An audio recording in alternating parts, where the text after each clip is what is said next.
Hare Krishna, Krishna Krishna, Hare Hare, Hare Rama, Rama Rama, Hare Hare.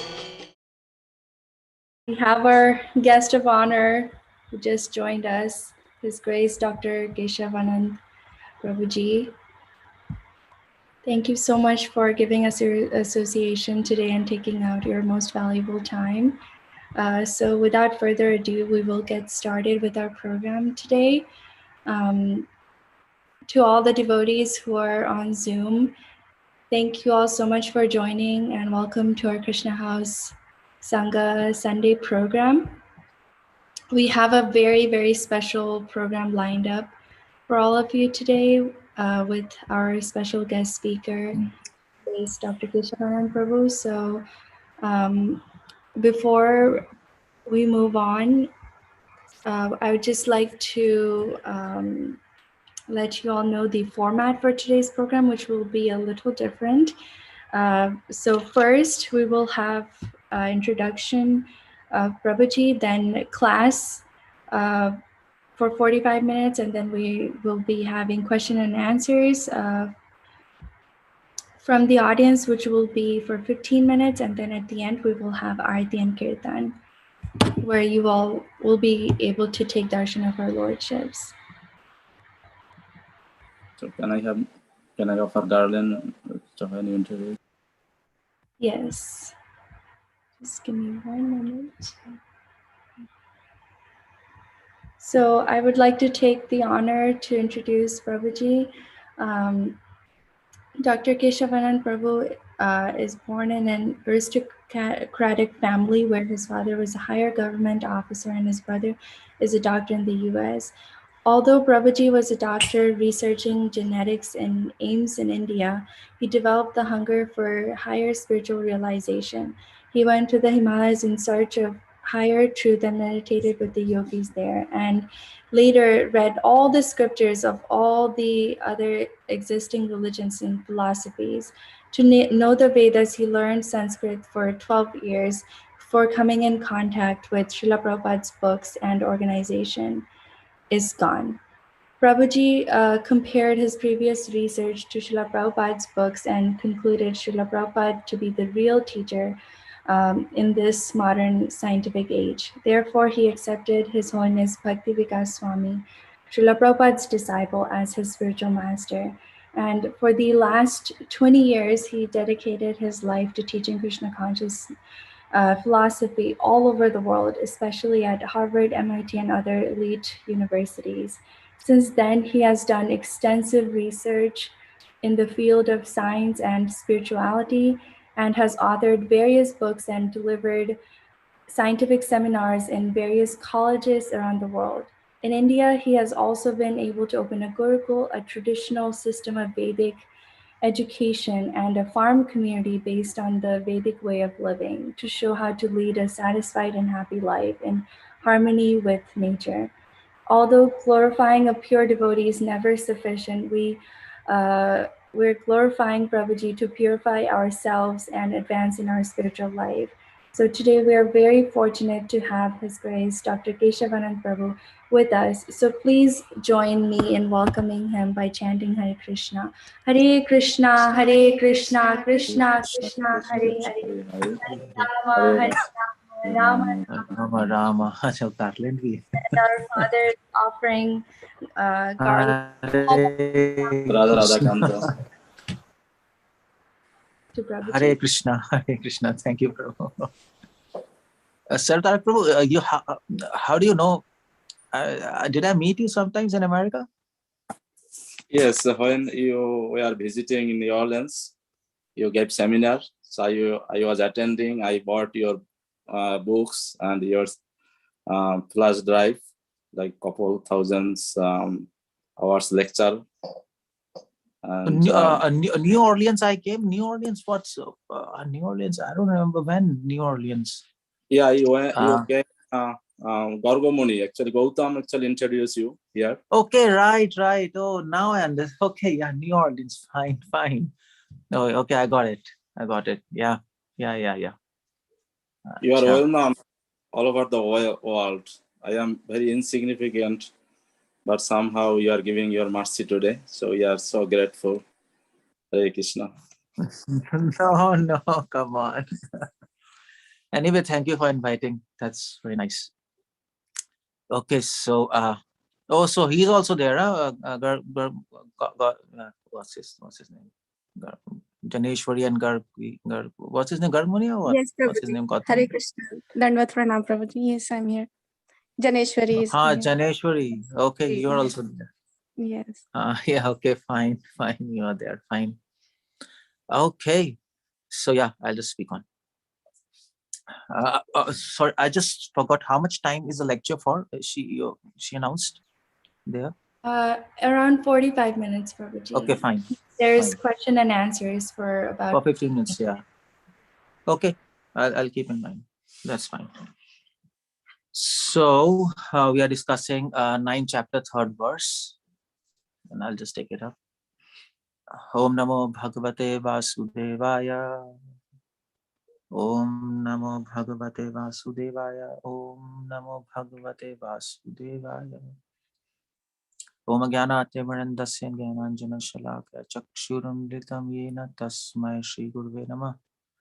Nama Om Vishnu Padaya Krishna Pristhaya Bhutale Srimate Bhakti Vedanta Swaminiti Namine Namaste Saraswati Deve Gauravani Pracharine Nirvishesha Shunyavadi Vaishtatishtarine. Okay, so we are discussing 9th chapter, 3rd verse, Bhagavad Gita. This verse is very nice and very deep. By the way, is my voice clear to all of you? Okay. I don't have electricity here because I am in Bajrika Ashram in the farmhouse. So you might be seeing little dark, but that's it. Okay.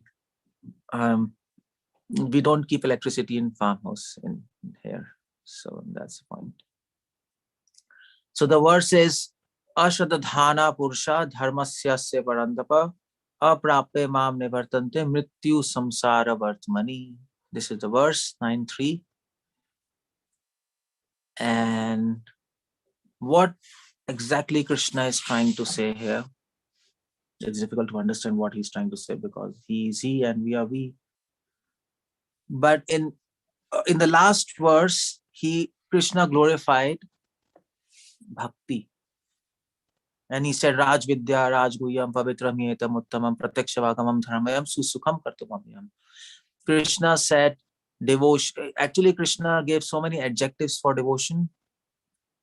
And he said devotion is Susukham, it's very happy to perform. It is a king of all knowledge, it's king of all secrets. Pratyakshavagamam, it can give direct perception of soul and Krishna. Dharmayam, it is full of religious principles. Krishna likes to glorify bhakti. That's one very important point. Bhakti is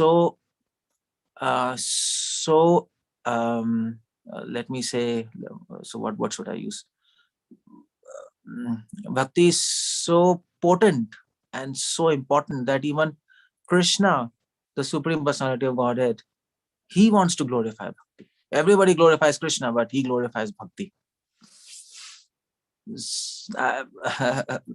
So even in the battlefield, when Krishna is speaking Bhagavad Gita, he doesn't forget to. Actually, Krishna feels himself obliged and very fortunate. Krishna feels himself fortunate that he can glorify bhakti. That's what is devotion all about. That's why it is said, devotion can conquer Krishna. Srila Prabhupada in one of his lectures, he said, if you do devotion, Krishna will be in your fist. He's in your hands. You can do anything with Krishna if you have devotion. That's the power of devotion. So in the 9.2, he glorifies devotion. And in 9.3, Krishna is now telling people who don't do devotion what happens to them. People who do devotion, 9.2. That's the result. They're happy. They're getting direct perception of soul, and so on and so on. People who don't do devotion, what is their destination? People go to astrologers to ask their destiny, but Krishna is, telling, okay, you, why do you run here and there? We'll tell you what's your destiny. Your destiny is death, mrityu, samsara, vartmani. One couple, they came to Prabhupada in train. I think Prabhupada was going in India. Prabhupada was in India. He was traveling by train. So one Indian couple, Gujarati couple was there, and they came and they asked Prabhupada, I mean, in India, if you see a sadhu, naturally, you want to show your hand. Okay, what's my destiny? See my lines, and so they came to Prabhupada. Oh, you're sadhu. What is our future? Please see. Prabhupada said, okay, show your hand. Prabhupada saw the hand. Prabhupada said, birth and death. Prabhupada said, cycle of birth and death. And they were like, almost pissed off. What is this? So that's what Krishna is saying. It's not Prabhupada. Prabhupada always said, oh, actually, Prabhupada was in one university, and one student asked Prabhupada, he didn't say Prabhupada, he said, Swamiji, if Swamiji, if there are so many people who are not doing devotion, but they're nice people. Prabhupada said, no, they are Mudha. They are foolish rascal. And Prabhupada said, I am not saying this, Krishna is saying this. I am simply repeating, I am servant of Krishna. And then he was shouting, that boy was shouting. Prabhupada said, it's not my fault. What can I do? If Krishna is saying, so I have to say that. What can I do? So you see, Krishna is very merciful, but he can also be very hard sometimes. His language is very hard in this verse. Anybody who knows Sanskrit, you will appreciate what kind of words he's using here. I'll show you what kind of words he's using. So like in English, if you say, I don't know, in America, if you use, suppose in America, if you say rascal is not that bad word, isn't it? Nowadays, nobody knows rascal. So what's a bad word in America? What do we say? Bitch. That might be a very bad word. We call females like that. So somebody said, he's very bad people. So, but in Sanskrit, if Krishna is using such words, people don't use this. Krishna is saying in this mrityu samsara vartmani, Krishna is using very hard language here, as if Krishna is not merciful. He's a tyrant. You see, Krishna is a person. First of all, you have to understand that. And a person has all kind of emotions. That is our Gaudiya Vaishnava philosophy. That is why Rupa Goswami begins Nectar of Devotion by calling Krishna as Rasik Shekhar. So generally, by Rasik Shekhar, what Rupa Goswami is saying, he's a person, he's having complex emotions like us. He feels good, he feels bad, he feels happy, he feels sad. God is feeling sad. It is very unique to Gaudiya Vaishnava philosophy. If you tell any Christian or Islamic people, God feels sad, so I don't know what they'll do with you. They might put you in asylum or something. They might even kill you, What the hell? God feels sad? They'll not understand anything. They might think we are mad. It is very reserved to our Gaudiya Vaishnava philosophy that God has sentiments. Krishna feels mercy in his heart. Krishna also feels hate in his heart sometimes. What do you do with this? God is feeling hate, but he feels, Rupa Goswami gives example of hate in Krishna's heart. Krishna hates those who hate his devotees. That he does. He feels that. And that is why devotion is a complex phenomena. You are dealing with a person. So here Krishna is not feeling happy when he's saying this. He's saying this, discussed, he's saying, people who don't do devotion to me, okay, I'll tell you the result. Listen from me. He's saying, Ashradhana Purusha. He's saying,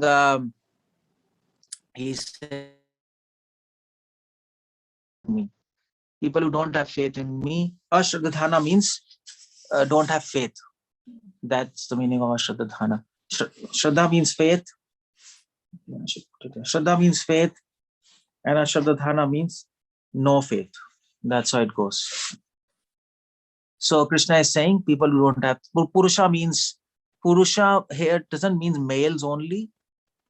Purush generally means male, Stri means female, but here Purush means people who want to enjoy this material world. Purush bhav. So even female is a male in Krishna's eyes, because even they want to enjoy. And male is a male, of course. So as far as conditioned souls go. So Krishna is saying people who want to, people who don't have faith in me. And who are those people who don't have faith in me? They are those people who want to enjoy this material world. And that's what Prahlad Maharaj says. Parata na satova. That's that verse. Prahlad Maharaj says, people who grahavratanam, people who want to enjoy this material world, they don't surrender to Krishna. They don't surrender because they want to enjoy. Because why they don't want to surrender? Because for people in this material world, enjoyment means independence. And as Americans, you will understand more. I mean, you're all Indians, but you're staying in America. In America, liberty and independence, that's a big issue. And so Purusha means people who want to become independent. Because only independent people want to enjoy independent of God. So, Ashraddhana, people who don't have faith. Why people don't have faith in God? Purusha. Because they want to enjoy this material world. They want to act independently of God. Why they don't want to act independently of God? Because they want to become like God. Why they want to become like God? Because God enjoys, and now they say, why you are enjoying? I also want to enjoy. That's the point. The Ashraddhana, Purusha, Dharma Syasya Parantapa. Srila Prabhupada says that that Dharma Syasya Parantapa, that these people, they don't follow religious principles. Dharmasya asya parantapa. They don't like these people who want to enjoy. They don't like the principles of religion, and that's what happened. I see, if you go in this material world, and if you tell anybody, okay, you should speak truth, and you should be merciful, people will not like truth. No. Let's be smart. Let's let's just we have to do our work somehow or the other by hook and crook. People don't like religious principles. You have to do austerities. They say, come on, austerities is nonsense. Let's be comfortable. So Dharma Sasya Parantapa, Krishna is saying these people, they don't like religious principles. They don't have faith in me. They want to enjoy. And thus, this is the majority of our population. Parantapa, he is calling Arjuna as Parantapa. Parantapa means, Srila Prabhupada writes, killer of enemies. Krishna is saying, Arjun, these are three enemies within humans. We also have these three enemies in subtle form. And Krishna is saying, you kill them first.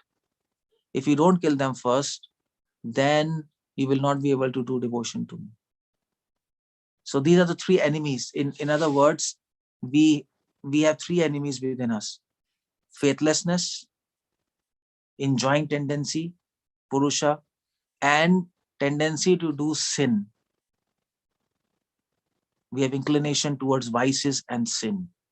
These are the three anarthas in humans which block them to actually surrender to Krishna. So actually in this verse, Krishna is also talking about anarthas. Anarthas means all these things which block us from going towards Krishna. And so we have to conquer them. That's why Krishna calls Arjuna as Parantapa. Arjuna, you are the killer of enemies. And you should understand who is a real enemy. People who are standing in front of you, Duryodhan, Duryodhan and Dronacharya and all Duryodhan's brothers, they are not your real enemies. They are external enemies, but there's some internal enemies which are more important, which has to be conquered. So we have these three enemies. We even as devotees. So if we take this verse in context of devotees, for all of us, I mean to say, this verse Krishna is talking about non-devotees specifically. He's saying non-devotees, they have these three problems in their heart. They don't have faith. They want to act independently and enjoy, and they like to do sin. But for devotees, it's different. Devotees have faith. They don't want to enjoy independently, and they don't like to do sin. We might commit sin sometimes. We might fall into sinful activities, but we don't like. And that's why when devotee, sometimes they do those things which they don't, which they should not do. They feel guilt. All right, we feel guilt because we don't like it. So that's why Krishna says here, I'm speaking about non-devotees, but even within devotees, we have this problem because we are not perfect. So we have these three problems within us, and we have to conquer them somehow or the other before we die. Otherwise, we will be again absorbed in the cycle of birth and death. Now we have to figure out how to do Ashwadhana. We have faith in Krishna, but our faith is weak. Our faith is weak. Why do I say this? Because we feel fear of future. We feel insecurity. What will happen in future? This and that and that and that. That clearly shows that we don't have complete faith in Krishna, am I right? Because where there is faith, there is no fear. Young children, they have faith on parents, that my parents will solve everything and they'll take care of me. Children are happy, they don't fear. 2 years old child, 3 years old child, have you seen them worrying about future? They don't worry about future. They're playing with toys, that's all. They play with toys, that's all, finish. Parents might be so anxious about the future of their child, but the child is playing. They don't care about anything. Why? Because they have complete faith in their parents. They will look after them, that's all. If you cross a road in India, or anywhere, if you cross a road and there's a lot of traffic on the road, you will see left, right, and then you'll cross. But a 2-year-old child, it will not see anything. It will just run towards its parents. It will not see buses coming or whatever. It doesn't see anything because they're focused on their parents. My mama, for a 2-year-old child, my mother will solve all the problems of the earth. Am I right? They think like that.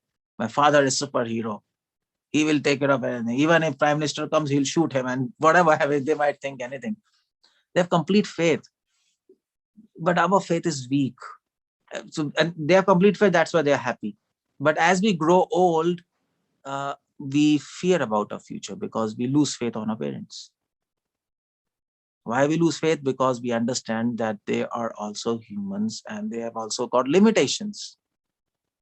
Then we understand they are not superhumans as we used to think. So when I was a child, I used to think my mother is the most intelligent woman on the planet Earth. Because I used to ask, what is 2 + 2? Mother used to tell 4. 3 + 3, 6. My God, she's so intelligent in mathematics. She's answering like this. So I used to think, but as I grew old, I started understanding she's little dumb. Then when I became more old, I thought she's a foolish. I mean, not foolish. She's my mother, but I understood she's not that intelligent. As a child, we don't think like that, isn't it? Every child thinks my mother is super mom and my father is super dad. So that's why they're happy. But as we grow old, we get fear because we understand my parents have limitations. They are humans. But we are with Krishna now.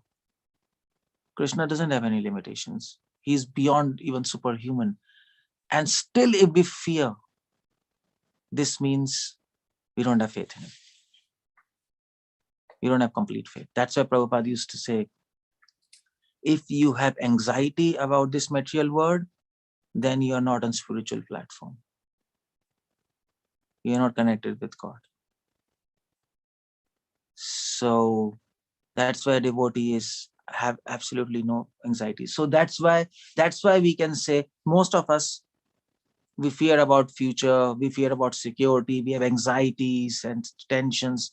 So our faith is weak. That's why it's all happening. Ashtadhana, Purusha, we as devotees, practicing devotees, we also have enjoying propensities. We enjoy, we do some things which we should not do. And we also want to enjoy separately from God. We all have this. We all have this. And we have to admit that we have this. We have independent mentality and dharmasya, and we don't like doing sins, but sometimes we don't have control of our mind and we start liking sins. And that's a disaster. That's a disaster. Sometimes, we go on an autopilot. Maya takes on a trip. And we start liking sins, and there's a problem there. So we also have, that's why Krishna is saying Parantapa. It's Krishna is saying, Arjuna, or Krishna is telling us, be courageous. No problem. We have these problems. Get over it. Don't lose courage. Don't lose enthusiasm. These problems were there when we were non-devotees, and we carried all these problems with us when we came in devotion. But now we have to conquer it. Prabhupada said, no? Prabhupada said this. We are carrying all these problems from material world. And now we are in a hospital called as ISKCON, and we have doctors, devotees. They are giving prescriptions, they are giving medicines, but you have to take the medicine in a prescribed way, and then the treatment works. If you don't take, it might be the best hospital of the world, but you die. That's all. It doesn't matter. So Krishna is warning us politely. Krishna warns. Krishna, you see, Krishna likes us. That's why he's warning us. Like parents, they warn their children, don't do this, don't do this. You will suffer, my dear child. Out of love and affection for us. He's warning us. But sometimes when you have to warn people, you have to use strong language. So sometimes mother, when she has to warn their children, she has to scold and she has to use really strong language. Sometimes it happens, mother scolds a child so much, then child sometimes says, Mama is bad. Starts saying like that because he gets afraid. He never saw Mama scolding like that and beating sometimes, slapping. So Krishna is like that. Krishna likes us. That's why sometimes he warns us, sometimes he beats us by giving us sorrows. But his only concern is to reform us. Just like the only concern of parents is to make the child a better human. That's what they want, and that's why they are sometimes that's why they're sometimes caring about child. That's why they're loving the child. They're punishing the child. They're scolding the child. But whatever they were doing, they're just thinking about the betterment of the child. Suhridam sarva bhutanam, Krishna says. I always think of welfare of my people, and that's why Krishna is saying now, if you don't listen to me, and if you don't try to overcome these obstacles, then what happens? Aprape mam nivartante, aprape, you will not attain me. Now you might ask, well, if we don't work on these problems in our heart, I mean to say, can't simply chanting Hare Krishna and we can attain Krishna. I mean, so why do we have to listen all these things? And why do we have to really understand our faith is weak, we have enjoying propensity, and we have liking towards sin, and we have to conquer all these things. How to conquer? We have to learn this, and we have to practice. Can't we make it so easy? I mean, to say, why Prabhuji, you are making it so difficult, and chant Hare Krishna and go back to God. That's all. Without doing anything, can't we simply go back to God? That's my question. Simply chant and do arti, take prasad, and go back to God. Can't it be so simple? Krishna says, no, aprape mam, you will not achieve me like that. You don't attain me like that. It is like saying, it is almost like saying, Prabhuji, can't we get energy without eating? So can you get energy without eating? No. If you don't eat, you become weak. It's simple mathematics. It's simple common sense. It's not rocket science. If you don't eat, you become weak. If you don't do what Krishna says, and if you don't work hard on yourself, you don't attain Krishna. So the point is, you have to work hard on yourself. That's the point. Don't work hard on people, others. You have to work hard on yourself. You can't take yourself lightly. That's my point. You can't take, we take people lightly, but the advice is don't take yourself lightly, because we are our worst enemy. We are our own enemy. Remember that. You have to understand that at one point of your life. You might not feel like that. You have to feel like that. It's not just understanding. We don't feel like that we are our own enemy, but we are like that. And the sooner you realize this, the better is for you, the better we advance. And Krishna says this, Atmaiva Atmana Bandhur, Atmaiva Ripur Atmana. How many of you feel that you are your own enemy? I'm not saying you know. How many of you feel that way? I don't think so. None of us feel that way. We are our own enemy. We think we are. I'm my own enemy. What do you mean, Puji? What, it doesn't make sense. But that is what is sense of Krishna. We are. Let me put it. We are the. So in the words of one saint, he said, we are.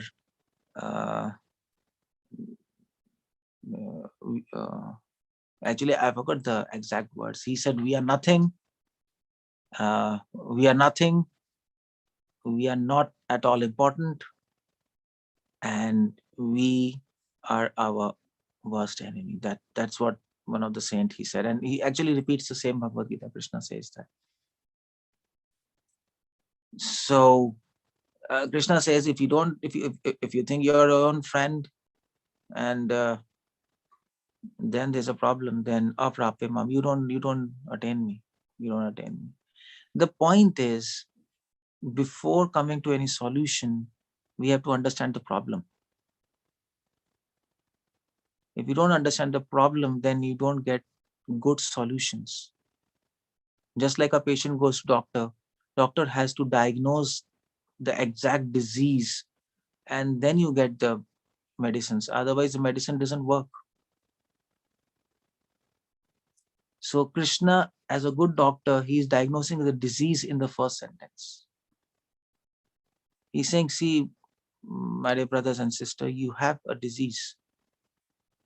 And you have to admit, you have got to know that you're diseased. And the disease is this. You have got 3 diseases. Okay, let's put it like that. First is Ashadadhana. You don't have proper faith. Second is Purusha. We want to enjoy independently of Krishna.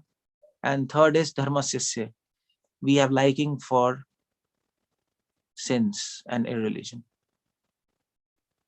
So this disease, Krishna says, so we have to correct it, otherwise aprapyamam, you don't achieve me, nivartante. And if you don't achieve me, now you might ask, okay, if we don't attain Krishna, what's the problem? Life goes on. No, what's the problem? Life goes on. I'm getting my food, I'm getting my shelter, I'm doing my career. What's the problem? Everything is good. I'm happy. I've got my home, nice home. There's not much problem. But there's a problem there. There's a problem. Krishna says, Nivartante. You will again come back in birth and death. This life you are human, next life you might be animals, next to next life you might be a demon, or next to next life you might be a mosquito. Who knows what we become. And that's a very dangerous situation we are in, but we don't realize it.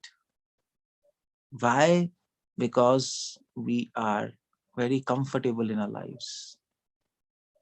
We're sitting comfortably in our lives. We are okay. Everything is nice. So we ask people, how are you? They say, I'm nice. In America, they how are you? I'm nice. So what they say? I'm okay. Exact what I forgot. Yeah, in America, what they say when you ask, how are you? What they say? You know you're in America. Was that? I'm good. I'm good. I'm good. Yeah, I'm good. I'm good. Well, nothing is good. I'm good. Okay, I'm good. That's the whole point. They think they are good, and that is the problem there. You have to understand, I'm not good, I'm in a problem.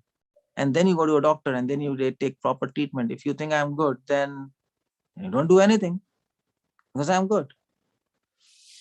So this kind of, this is American philosophy. That's how it goes. Anyway, some social custom we say like this, but devotees don't think like this. We don't think like this. I'm not good. I'm in a very perilous, very dangerous situation. I'm not at all good. I'm suffering. And I'm very, very fearful of birth and death. That's what we think. But the problem is, you know what we do? You know what we are? I'll tell you. We are very expert in forgetting Krishna. That's what we are. And we exactly know how to forget him. And we exactly know how to make situations which will make us forget Krishna. That's what we have been doing lifetimes, isn't it? So we'll make our homes extremely comfortable so that we forget Krishna for eternity. That's what we do. That's what civilization is all about, no? Deluxe, super deluxe room, all comforts. Listen, that, so that you never remember Krishna. You just forget him because you are there. Our civilization is like that, isn't it? So Krishna says, well, you'll come back in birth and death. Nivatanta. That's a result there. If we don't connect to Krishna, it's a very dangerous situation. You have to realize this. If you don't realize this, I don't know. I can't do anything. I can just tell you. But you know what? I'll tell you one thing. I'll ask you one question. If there is a fire in your house, what you will do? What are you going to do? What you're supposed to do? What was that? We'll get out. Yeah, I'll get out. You get out, or you'll run out. Run. You run. If there's a fire in the house, you will run. You'll not think anything. You'll just run out. That's all. You just run. That's what this material world is all about. We daily sing Samsara Dava Nalali Dhaloka. This material world is on fire. But we sing in a very nice tune so that we forget it's on fire. That's what the problem is. We don't realize what we are singing, but it's on fire. So the only solution is you have to, that's what Prabhupada always says, escape from this material world. Prabhupada doesn't use the word run. Prabhupada uses the word escape. And escape means If you realize you're in a dangerous situation, you will start weeping. If your house is on fire and you're stuck in your house, you will start screaming and weeping.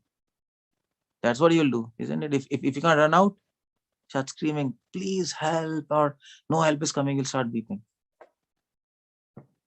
And if you really understand you're in birth and death, you will start weeping.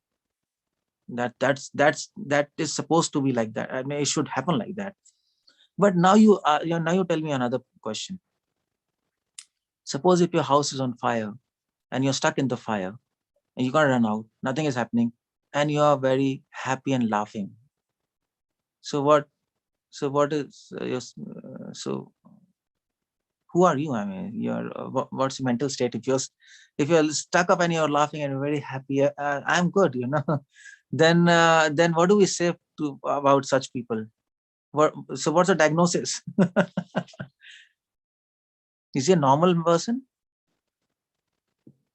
He's got to be mad. Am I right? He's got to be mad, some psychiatric problem. And that's what we are. We are laughing, we are happy. If you understand Bhagavad Gita, you can't afford to become happy. You'll not become happy. You'll be fearful, you'll be weeping, you'll be actually crying for Krishna. Krishna, please help me. That's what Chaitanya Mahaprabhu says, Ai Nanda Tanuja Kinkaram Patitam Mam Vishame Bhavam Vado. Okay, yeah, you know that verse, no? Shikshashtakam. Oh my Lord, please pick me up from this ocean of birth and death, place me as a lotus dust or lotus feet of you. Like that whole verse is there. Okay, tell me one thing. If your house is on fire and you can't run out, will you sleep? Will you go to sleep? Why? You can go to sleep nicely. Will you eat? Will you make something very nice dishes and offer to Krishna and eat? Will you do like that? Come on, it's a prasadam time, you have to offer and eat.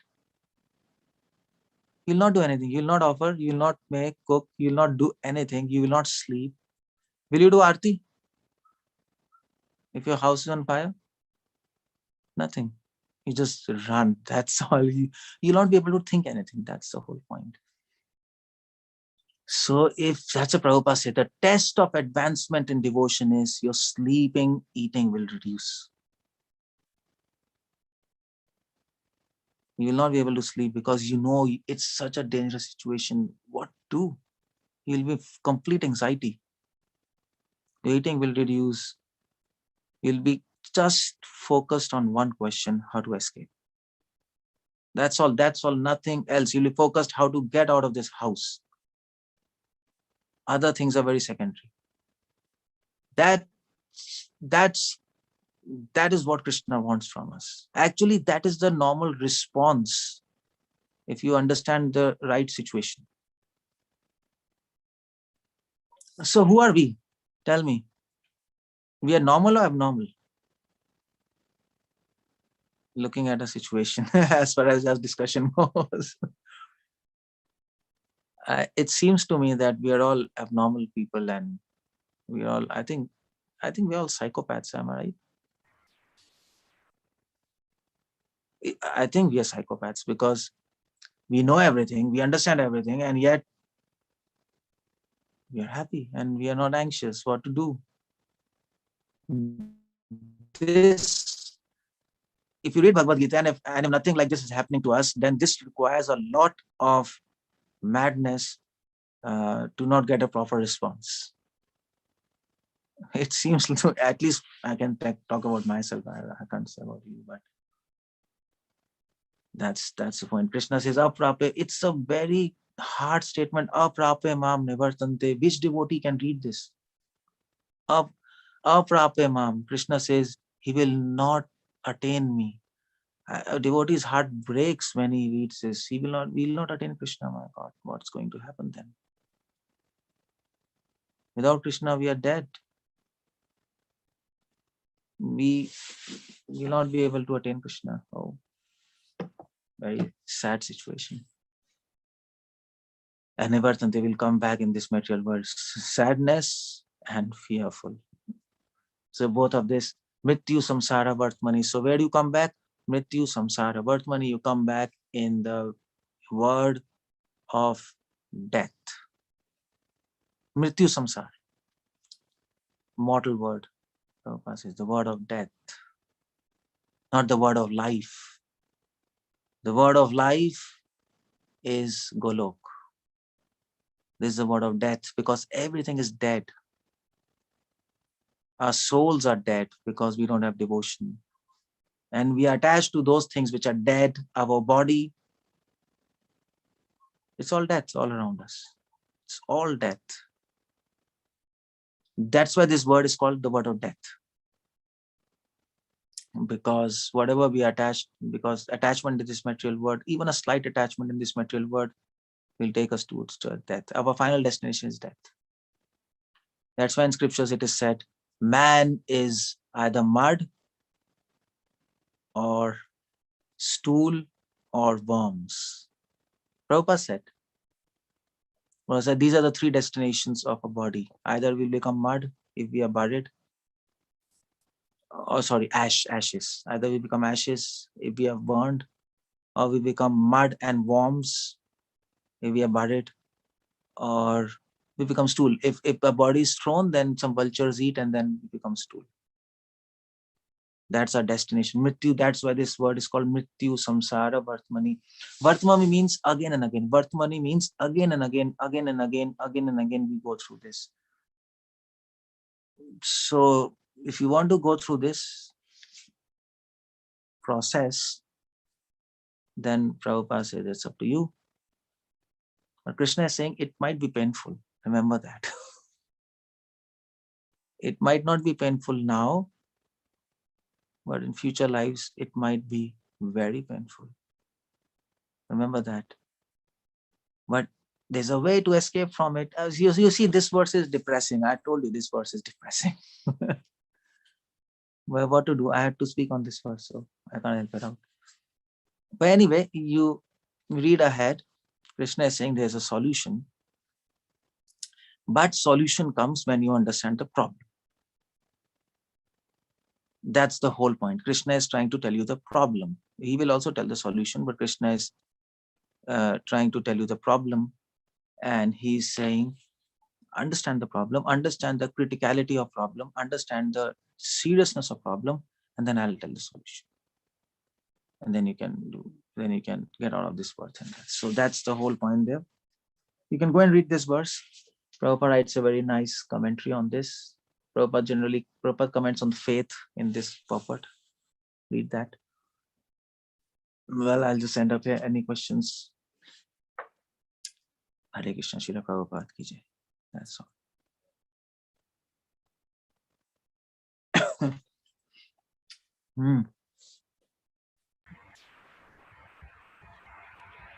We have one raised hand, Goparade Prabhu.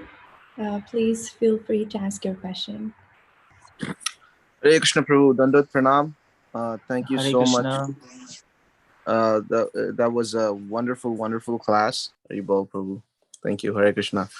And I really liked your way of presenting the shloka, especially breaking it down and explaining each word so wonderfully, very nicely, and especially even showing a light that how sometimes when we read the Bhagavad Gita or when we hear these instructions from Krishna, especially when they are hard hitting and fanatically we think this he's referring to the karmis. It's not for me. I am a big devotee. I am a devotee now. So that's an amazing eye-opener that we still do fall in that categories. So thank you so much about that.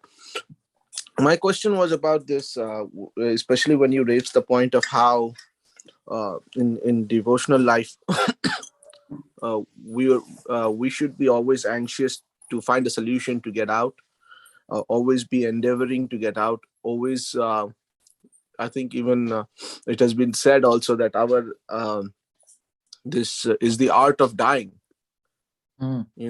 So many times people might think that you tell us in some place the chant and be happy, want us to be happy, but then you are always telling us to be anxious and morbid and thinking about death.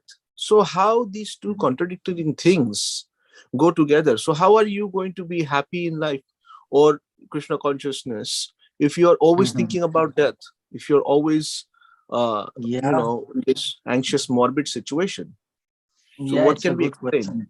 Yeah, it's a very nice question actually. And Krishna says to Uddhav in Srimad Bhagavatam that you always remember two things if you want to advance.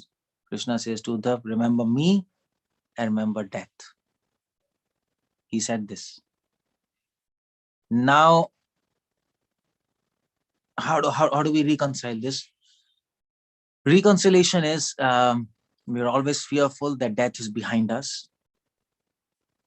We're always in anxiety, death is behind us, but we are very happy. Krishna is in front of us. So we have both emotions. So we are running towards Krishna because death is behind us, but we are very happy that we are running towards him and we'll catch up with him one day or the other. If we keep running, no matter we fall, but we get up and run. So we are both in fear and sorrow, but at the same time we were happy. And that can happen. I mean, humans are like that. We are like that. Suppose, and it's a simple example is, if suppose, suppose you see Indians, like you're also, so your parents might be in India. I don't know, maybe. So if your parents are in India, they're very happy that you're in America, you're working or whatever, but they're at the same time sad because you're away from them. At least mother. So mother has mixed emotions. If you ask your mother, are you happy? She'll say, yeah, I'm very happy. And you're in America and this, but mother, you're really happy? No, actually, I'm missing you. So it's both. So that's why there's no contradiction here. Contradiction only appears when we think logically. When we try to reduce everything to logic, bits and bytes, 0 and 1, then contradiction appears. But humans are not like that. When it comes to emotions, it's both like that. Thank you, it's Prabhu. good. And we have both emotions. That's a wonderful answer, Prabhu, that you gave me, especially about how seeing Krishna is hope and happiness, where else we should always be remembered and reminded of death following us. Yeah. So like thank that. you. Thank you very much.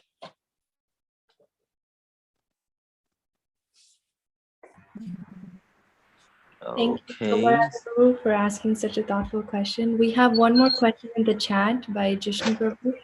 He asked, even as sadhakas, sometimes we lose faith very easily. What is the best practice at that time to work on recovering that faith? And when we pray reverently, how can we know Krishna is listening?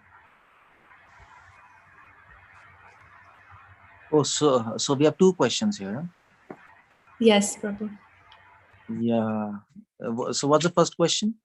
How can we faith? What was the What first is part? the best practice at that time to work on recovering that faith? That So we can very easily lose. so if you lose faith, then how to recover? That's the question. Yes, as sadhaka. Okay. As sadhakas, okay, fine. Well, if we lose faith, the best practice to recover faith is to actually go to someone who has faith. You see, in so in Vedic times, they didn't have electricity. So what they used to do is every house had a fireplace that was 24 hours going on. And if somebody's house fire is extinguished, then they used to go to the next neighbor's house to get the fire. They used to get the fire to light there, because there were no matchboxes at that time also. So if you lose faith, then you go to the next house where there is faith, and you get that. So next house is devotees. That's all. That's why devotees association is very important. You might say, well, if I lose faith, then I can chant and I can read Prabhupada books. That's very nice. But the point is, when you lose faith, then you won't chant. That's the meaning of losing faith. Or you chant mechanically. You don't like to read books. You don't like to anything. You don't even like to take association of devotees. That's the problem. And we start losing faith. But you have to, I mean to say, chanting is very difficult when people start to losing faith, and reading is, people don't lose interest. And that is why it is said you should have friends in devotion. It's very important to have friends in devotion. It is one thing to associate with devotees, but it is another thing to have friends within that community of devotees. Because when some problem comes, then you go to a friend. So when you start losing faith, then you don't like to associate with devotees, but you might go to a devotee who is your friend to discuss. And that's very important. That's what Vishwanath Chakravarti Thakur mentions. Every devotee should have a friend. So that's why those devotees who like to stay alone, who don't like to make friends, and they go into big problems. I mean to say, you just go to program, come back, and then devotees says, okay, devotees are not good, they're all political and this and that and that. Yeah, we know there are so many political devotees and there are so many not good devotees also, we know. But then there are also good devotees, and we should make friends with them so that when these times come, so they help us. That's the best way to revive faith. And the second part is prayers. What was that? When we pray reverently, how can we know Krishna is listening? Oh, okay. Krishna is listening. I mean to say, even if we don't pray reverently, Krishna is still listening. Krishna is listening everything. I'm speaking, Krishna is listening. Even Krishna is listening even to non-devotees. He is listening everything. Nothing can escape from his ears. He is there. Sarva Shrutiman Loke, Krishna says, everywhere are my ears. He is listening. But when you pray fervently, then he listens with love. Otherwise, he listens officially. Okay? As a king listens to his subjects. So many people come to meet king and ask problems. King is listening and okay, fine. I listen, fine. But king listens to his wife and children with love. There's a difference there. So the question is not that how can you know that he's listening? He's listening. The question is something else. The question is, when you are praying fervently, the question is he's listening with love? We know that. But the question is he accepting our prayers or not? That's another thing. I might listen to somebody, but I may not accept what he says. I can listen. I mean to say, in America, you see in America, people say, when people talk to you, then people talk and say, yeah, okay, it seems that they are listening, So, but it's not necessary that they're accepting what you're saying or you're accepting what they're saying. You might say, but inside, no, I don't like it. So like that. So the question is whether Krishna is accepting our prayers or not. That's another question. And that requires a lot of discussion, that how do we know whether he's accepting or not? So if this is the question, if the devotee means this, if listening, the devotee means whether he's accepting or not, then that's another question. How do we know that Krishna is accepting our prayers? Well, there are two ways to know that. One is when you feel bliss in chanting, it means Krishna is accepting your prayers. Because you can't feel happy while chanting if Krishna is not happy with you. It can't happen. If Krishna is not happy with you, you will not feel happy while chanting. If Krishna is happy, that means he's accepting your prayers and you feel happy. And another way to know is if Krishna is accepting your prayers, then yesterday we So yasya prasadat bhagavad prasad yasya prasadat nagati kutopi. So if devotees are happy, and if Guru is happy, then definitely Krishna is accepting your prayers. That's second way. And third way is Krishna is accepting your prayers, then he will give you opportunity to serve. Otherwise, he will not give you opportunity to serve. You will not get opportunity to serve. By these three ways, we can understand whether Krishna is accepting our prayers or not. That's all.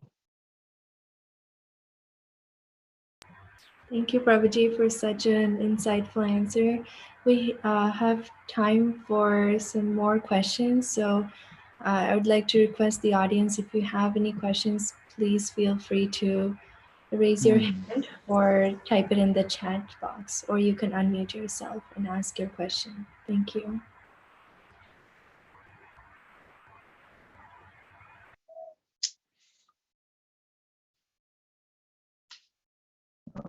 Okay.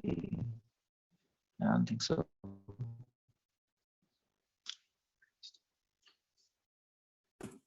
Prabhu, I have a question that you Yes. mentioned when there is a fire, you run away from the fire. Yeah. And that is the best thing to do, right? Mm-hmm. But at the same time, I have someone at the house. I have to take that person too. I just cannot run away without leaving my responsibility and duty. So how do you explain that? I may get burned, but still I have to evacuate the other people or animal in the house. I just can't run away from myself. The example was not for this perspective. There's a different perspective. The example was given that we should have anxiety to attain Krishna. But the perspective you're bringing is, I mean to say, I didn't use this example for the perspective which you are trying to bring. You are trying to bring the perspective that we have to do my duties and we should not run away from our duties of this material world. So, so this is not the point which I wanted to derive from this example when I quoted, first of all. But anyway, your question is valid, that should we leave the duties of this material world and run away or not? That's the question. But that is not, when there's a fire, you run and you ask everybody to run. That's all. Get out of here. So run together. So our duty in this material world is to take care of our dependents who are with us. But the best care is you convince them to run. Run with me. Don't involve in this material world. Run with me. Let's do devotion together. And that's what Prabhupada said. Prabhupada said, you do devotion, make your family devotees, and help everyone to get out of this material world. That's what Bhagavatam says, Guru na Guru syat, Pita na Pita syat, Mata na Mata syat. So that is the solution of Srimad Bhagavatam. There. Your question. Yeah, Well, that's in how it another works. sense, So in another, we don't another stay to Yeah, please speak on. The other part you mentioned that, yes, our parents are the best teacher. And you mentioned that your mother can give a multiplication table, so she recited very nicely, and you thought that she's the best. And then you said later on that As a she was child, I used to dumb. Yeah. But how, I mean, suppose mother is the great teacher and she sacrificed her life for, all mothers sacrifice their life for the kids. I mean, they not be college educated, but they imparted the basic knowledge and principles right from the beginning. So how they could be dumb? I mean, may not be, they may not have the college education, but their wisdom Well, it's a different kind of question. I mean to say, they were spiritually dumb. That's what I was saying. Because she didn't have any spiritual knowledge. It's just material knowledge. That's what I realized.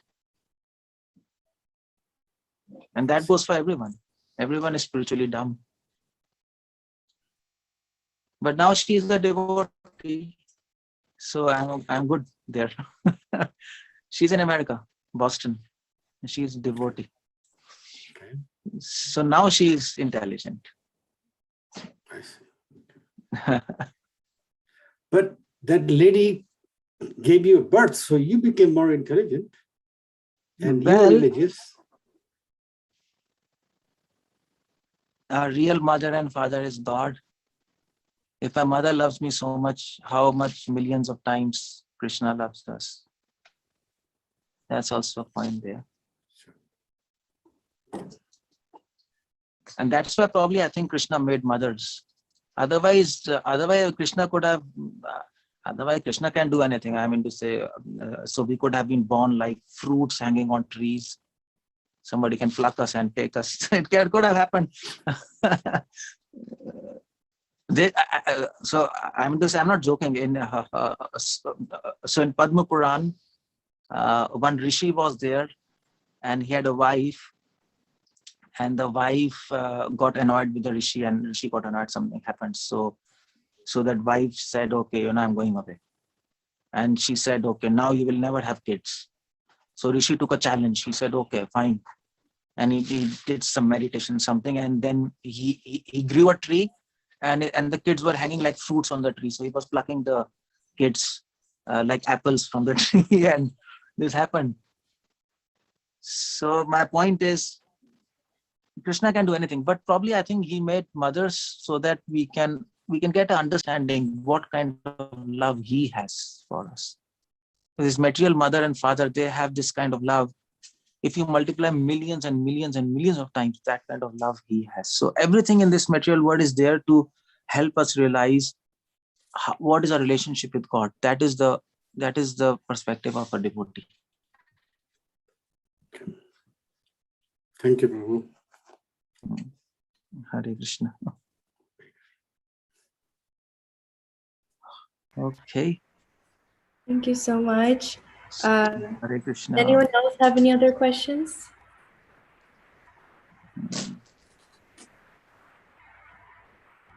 No questions. We may have time for one more. I have a question. Prabhuji. Dr. Bhavasharkar raised hand. My question, your discussion on Shloka 3, as I interpret, it says that if a person does not have any respect to the Krishna consciousness, then he cannot get out of this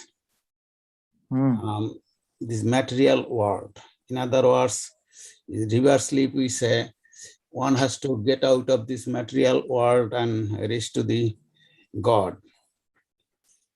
But from your example, that when the child is crossing with mom, crossing the road, child doesn't know the consequence of what's happening. Only consequence he or she sees whatever mom is doing, following that path.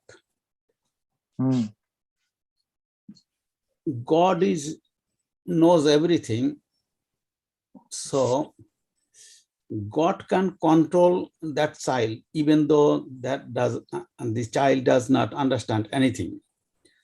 So we are like also child, we do not understand, but God can control ourselves.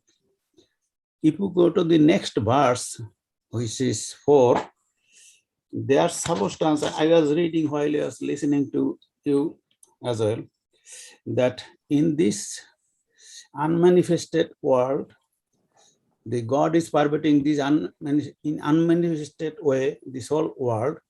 In other words, everybody is under his umbrella. So God can control us then why God is asking that we have to get out of this thing? Yeah, Get out of this material world.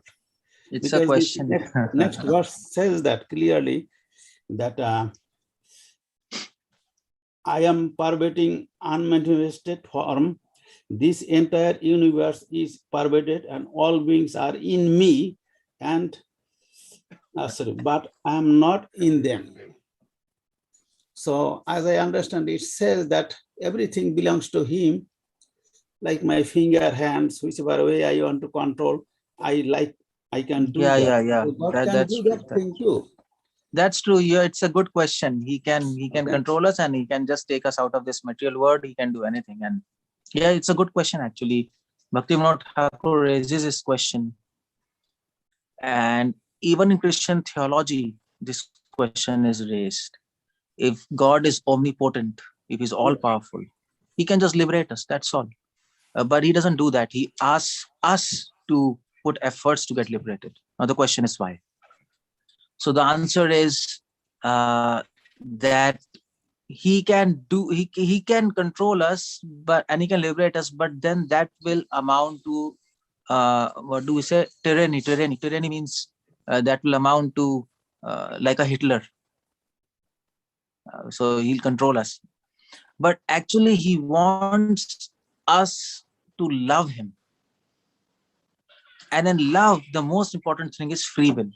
We have to go under his control by our will. If that doesn't happen, he can anyway control us, but then we will not develop love.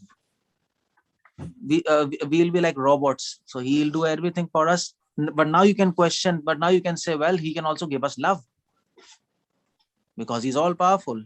He can do magic, he can do impossible possible. But that he doesn't want to do. Why? Because if he gives us love now, we will not be able to appreciate it properly, because we have not done hard work. When anybody does hard work and then he gets a gift, then he really appreciates. If you get free gifts, then who cares for that? So to prevent us to do offense against love, because not appreciating the gift is also an offense, if that gift is given by a great person. Now, if suppose so he's a president of America, Bill. Joe Who is Biden. that? I just forgot.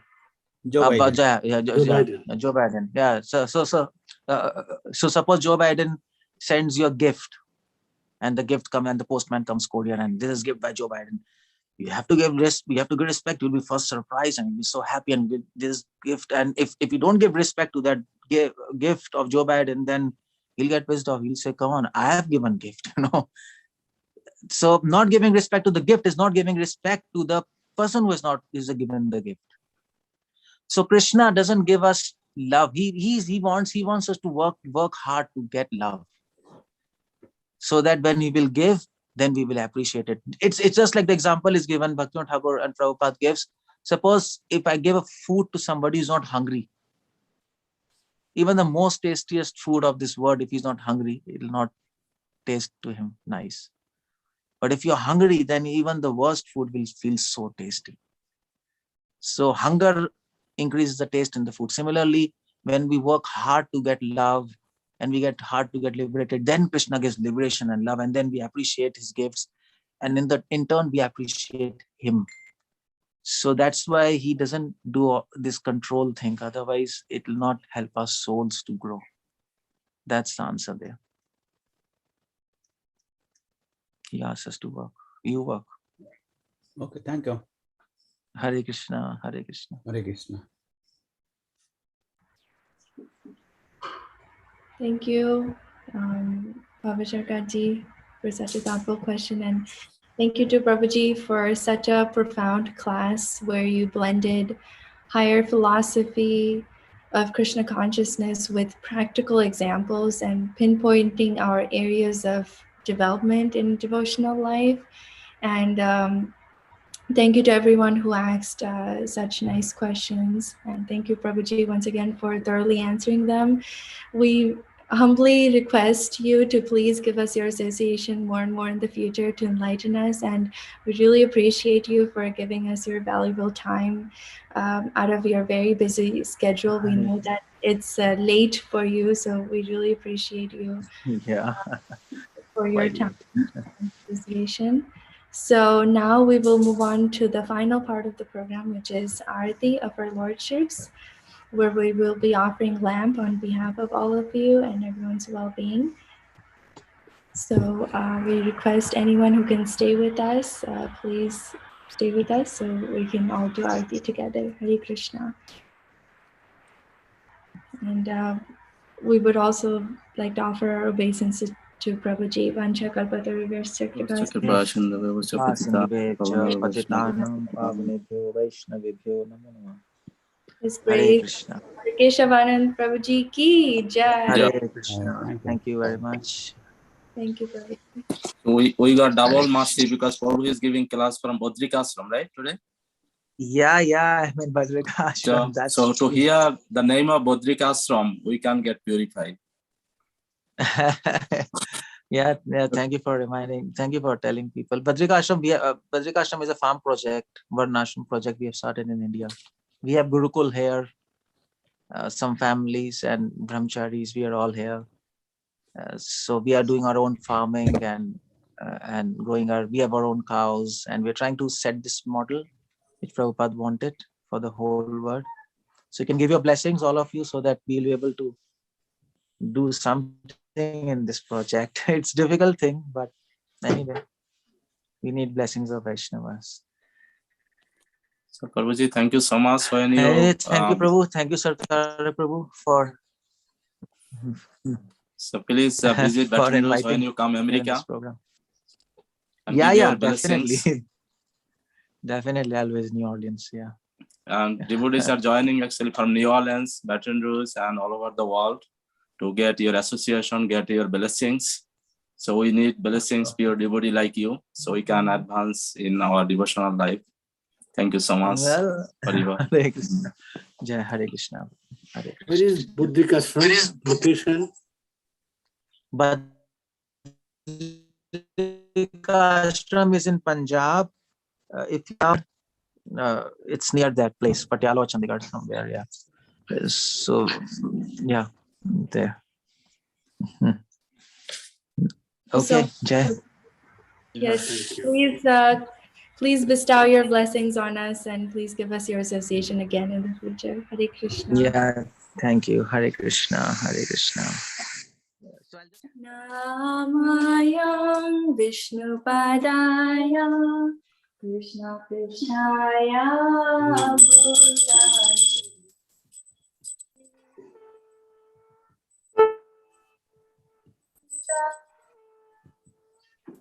Bhutale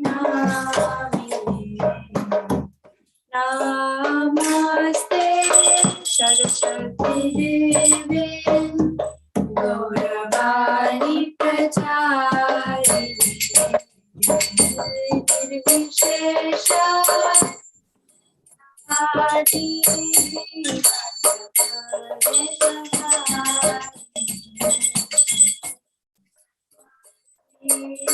Krishna Chaitanya Nityananda Sri Advaita Gadadhar Sivasadi Gaura Bhakta-vrinda Sri Krishna Chaitanya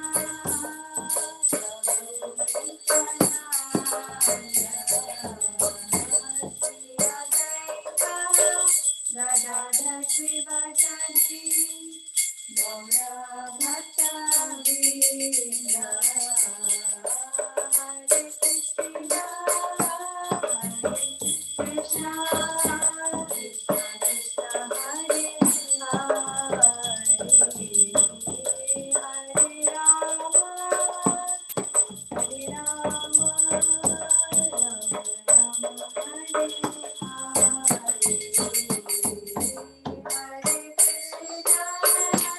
Hare Krishna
Shri Gornita, Jagannath Bahadur, Subhadra Mani, Radha Madhav, Radha Dakanta, Nishingadev, Prahlad Maharaj, Shrivanathan Kali, Arati ki jai.